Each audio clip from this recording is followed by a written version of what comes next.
السلام عليكم ورحمة الله وبركاته. أهلا بكم في الدرس الثاني من سلسلة مذاكرة وتحصيل اللغة الإنجليزية بشكل ممتاز. كنا شرحنا في الحلقة اللي فاتت الدرس الأول، هنحط لحضراتكم الرابط على الشاشة، والنهاردة بنقدم سر جديد من أسرار مذاكرة كلمات الإنجليزي في الدرس الثاني النهاردة. زي ما استعرضنا المرة اللي فاتت مميزات طريقة الحفظ الجديدة اللي بنقدمها لحضراتكم. هي ايه مميزات الطريقه الجديده اللي احنا بنقدمها؟ اول حاجه سهوله حفظ الكلمات واسترجاعها، ربط الكلمات ببعضها وتذكرها جميعا، ربط الكلمات الجديده بالقديمه التي تم اخذها في الاعوام السابقه، وطبعا دي مشكله بالنسبه لنا كلنا كاولياء امور وكاساتذه ان الاطفال طبعا بتنسى بشكل سريع جدا. ضمان وجود حصيله ضخمه من الكلمات لدى التلاميذ، وده بالتالي بيرفع مستواهم بشكل عام في اللغه. طيب ازاي بقى هتبقى الدنيا سهله على الاولاد، والاولاد مش هينسوا الكلمات؟ ازاي هيربطوها ببعضها وهيتذكروها؟ ازاي هنحصل على كل المميزات دي؟ تعالوا نشوف مع بعض الطريقه هنقدمها لحضراتكم اهيت. طبعا انا بقدم لحضراتكم مجموعه من الكلمات بقى اللي الاولاد بياخدوها في الكتاب الوزاره بتاعهم في المدرسه. مجموعه من الكلمات زي ما حضراتكم شايفين بنفس كده الطريقه اللي الاولاد بياخدوها في المدرسه. انا مجمعاها من كذا يونت. هنا behind، burger، short، see، yogurt، find، under، طبعا restaurant، nurse، وهكذا. زي ما حضراتكم شايفين الكلمات بمعانيها. اللي حابب يراجع مع اولاده وحابب ان هو يستفيد من الطريقه يبتدي ان هو يصور الكلمات بمعانيها بالموبايل. طيب ادي الكلمات دي طبعا اما الاولاد بياخدوا المنظر ده من الجدول او زي ما بتبقى موجوده في الكتب الخارجيه او في المذكرات، طبعا الاولاد يعني بتبقى الموضوع بالنسبه لهم شديد الصعوبه في الحفظ، وصعب جدا ان هم لو حفظوه تاني يوم انا باجي اسمع بلاقي 50% من الكلمات طاير والباقي فيه غلطات كمان املائيه. طيب ازاي نتغلب على المشاكل دي؟ شايفين يا جماعه الكلمات دي؟ هي احنا هنوريكم طريقه مختلفه، بدل ما انا عاملاها كده في جدول ملهاش اي معالم. انا ان شاء الله هي نفس الكلمات هنخليها سهله ويسيره جدا في الحفظ على اولادنا، هتتحفظ بسرعه جدا وبشكل بسيط.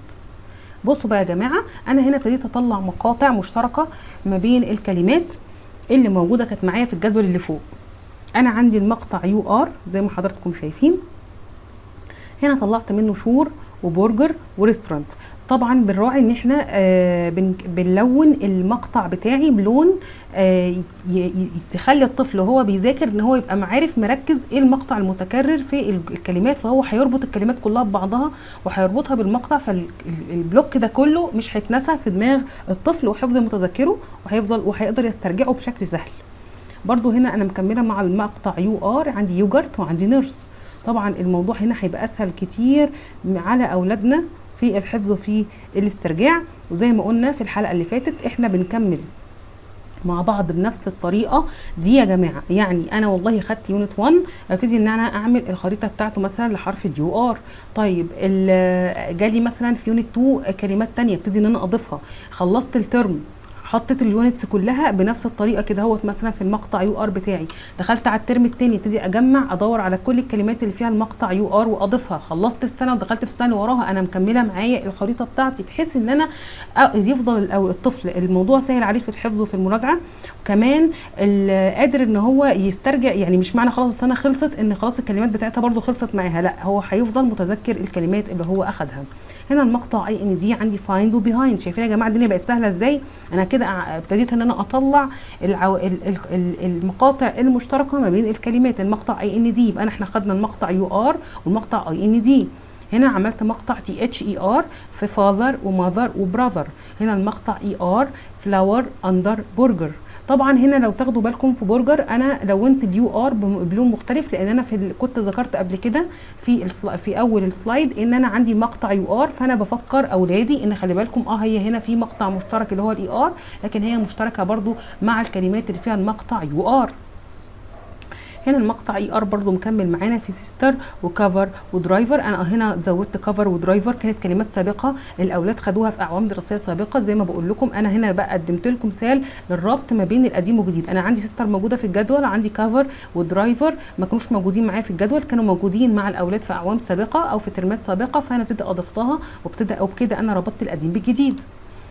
طيب المقطع ايه؟ طبعا يا جماعه الكلام ده احنا ممكن نصوره من الموبايل ونبتدي ان احنا بقى نفرغه في ورق ونستفيد به، ونبتدي ان احنا بقى ايه نشتغل مع المقاطع دهيت مع الكلمات اللي اولادنا واخدينها، نبتدي ان احنا نضيف الكلمات اللي اولادنا واخدينها على الكلمات دهيت عشان نكبر حصيله الكلمات اللي الاولاد بياخدوها. هنا المقطع ايه؟ وده متكرر بشده وبيكون بيمثل اخطاء املائيه كتير للاولاد في المذاكره. بير، بيتش، ليف، تي، سي، ميت. مكمل معانا المقطع ايه برضو، فيذر، وايت. طيب يا ترى بقى بقيه الكلمات وبقيه المقاطع اللي الاولاد، الكلمات الطويله بالذات اللي الاولاد بيقعوا فيها وبتبقى بالنسبه لهم مشكله، كملوا معانا ان شاء الله في متابعه السلسله. هنعمل لكم بقيه المقاطع ان شاء الله، وان شاء الله الجميع يستفيد بيها. اعملوا لنا لايك للحلقه وسبسكرايب للقناه عشان تستفيدوا بالدروس الجايه، وشير للحلقه عشان الكل يستفيد. والسلام عليكم ورحمه الله وبركاته.